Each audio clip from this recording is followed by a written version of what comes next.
देख लेते हैं कि जो समास है निम्न शब्दों में कौन सा समास है। ठीक है, जैसे वीणा पाणी, तो वीणा पाणी, ये वीणा पाणी में कौन सा समास है। लेकिन वो वीणा पाणी मतलब जिनके हाथों में वीणा है, और ये वीणा पाणी अगर सब मिल करके किसी अन्य को जब रिप्रेजेंट कर लेंगे तो वहाँ पे बहुव्रीहि आता है, बहुव्रीहि समास।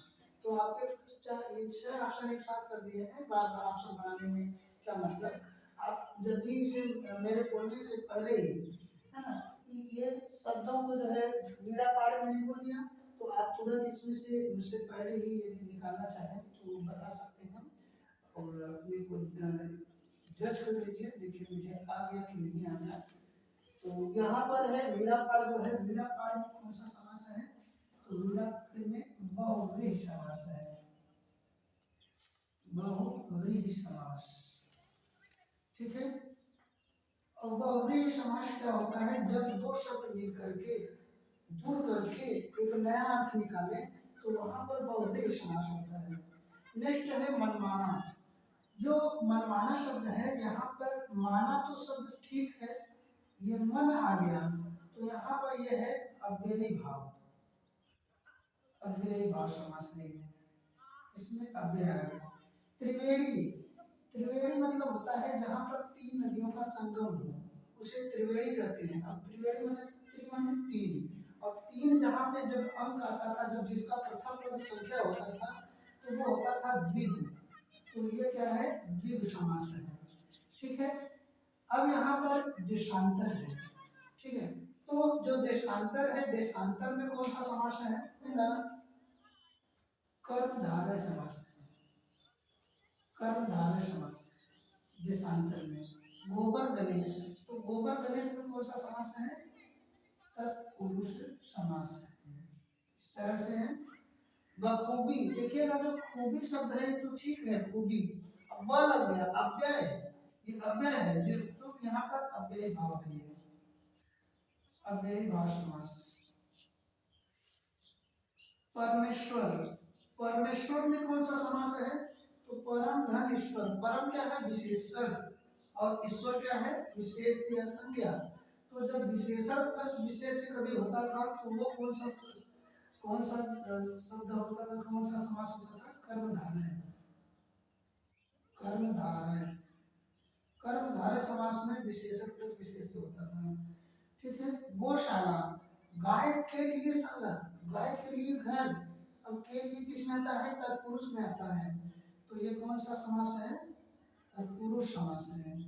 ठीक है, राजपुत्र, राजपुत्र तो यहाँ यदि इसका विग्रह किया जाए तो राजा का पुत्र, और का किस में आता है, तो आप देखेंगे संबंध में आता है, तो और वो तत्पुरुष के अंतर्गत आता है, तो इसलिए यहाँ पर ये भी कौन सा समास है, तो तत्पुरुष समास है। इस तरह से धनंजय, धनंजय में कौन सा समास है, धनंजय जो शब्द है, ये जब दोनों दो शब्द मिलकर के जुड़े हैं तो धनंजय जो था, यहाँ पे ये अर्जुन के लिए रिप्रेजेंट किया जाता है, इसलिए दोनों शब्द जुड़ करके किसी तीसरे व्यक्ति को या किसी अन्य वस्तु को अर्थ निकाले तो वहां पर होता है बहुव्रीहि समास, इसलिए धनंजय कौन सा समास है, तो ये कौन सा है, बहुव्रीहि समास। ठीक है, नीलांबर, अब नीलांबर कौन सा समास है, अरे नीला है जो अंबर, तो नीला है अंबर, अंबर मतलब आकाश, आकाश नीला है, और नीला शब्द क्या है, ये विशेषण, और अंबर जो था यहाँ पे विशेष है जिसकी विशेषता बताई जा रही है, तो ये कौन सा समास हुआ, कर्मधारय, कर्मधारय, कर्मधारय समास हुआ। अकाल पीड़ित, अकाल से पीड़ित, तो ये कौन सा समास है, तत्पुरुष समास, तत्पुरुष समास है। ओके, नेक्स्ट देखते हैं, अगला देखते हैं कि इन शब्दों में भी कौन सा समास है। आपके पास ये सब ऑप्शन है, और हो सके अपने को जज करने के लिए हमसे पहले ही इसका आंसर निकालने की कोशिश कीजिए। जैसे मैं शब्द बोल रहा हूँ, आप उसमें से थोड़े तक अपने को जज कीजिए, वीडियो पॉज करके, रोक करके भी। तो पीताम्बर है, अब पीताम्बर में कौन सा समास है? जो पीताम्बर, पीत, पीत माने होता है पीला, अंबर माने वस्त्र। अब पीला है वस्त्र जिसका, और ये पीला वस्त्र किसका है? तो श्री कृष्ण का। तो ये पीताम्बर शब्द दूसरा अर्थ निकाल रहा है, इसलिए ये कौन सा समास है? तो ये है बहुव्रीहि, बहुव्रीहि समास। ठीक है। जलमग्न, तो जलमग्न माने जल में मग्न, तो यहाँ पर तत्पुरुष समास आएगा, तत्पुरुष समास।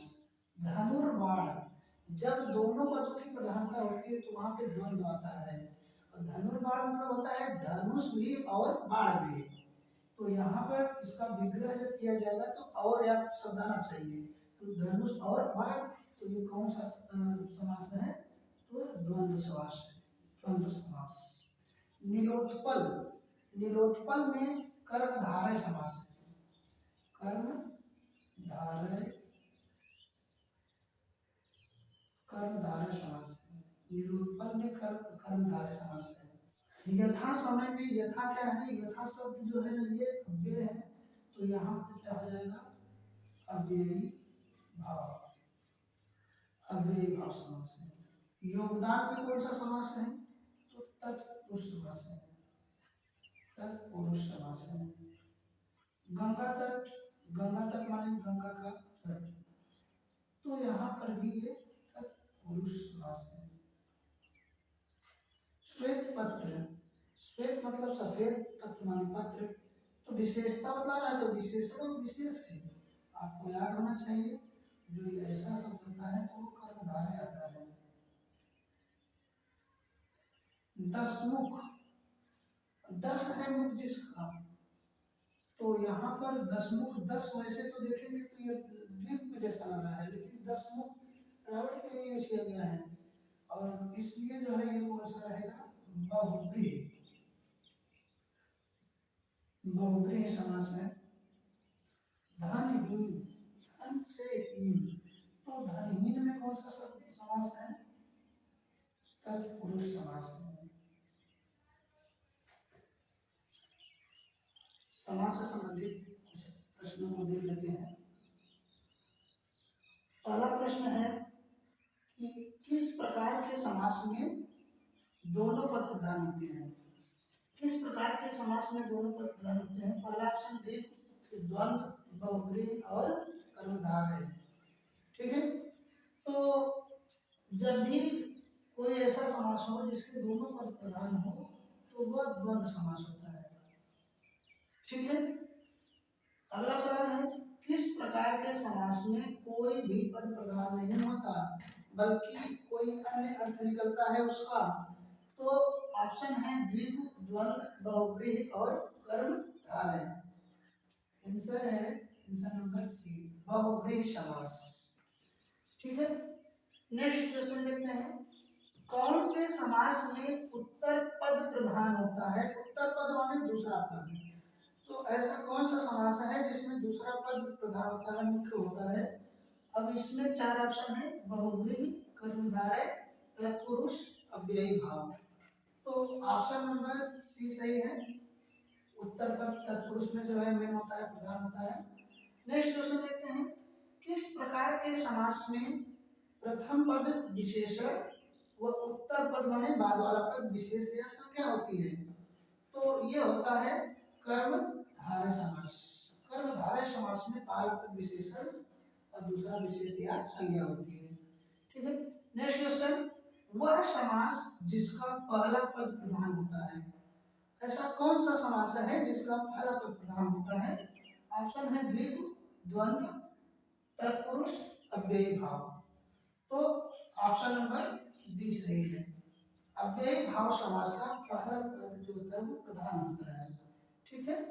नेक्स्ट क्वेश्चन देखते हैं, वह समास जिसका पहला पद संख्यावाचक होता है, तो ऐसा कौन सा समास है जो उसका पहला पद संख्यावाचक होता है? वो है द्विगु, द्वंद्व, तत्पुरुष या अव्ययी भाव। चार ऑप्शन है, इसमें से ऑप्शन नंबर ए सही है, द्विगु, दीर्घ समास का पहला पद संख्यावाचक होता है। आई होप वीडियो अच्छा लगा होगा, इसे ज्यादा से ज्यादा शेयर करें ताकि अधिक लोगों को लाभ मिल सके।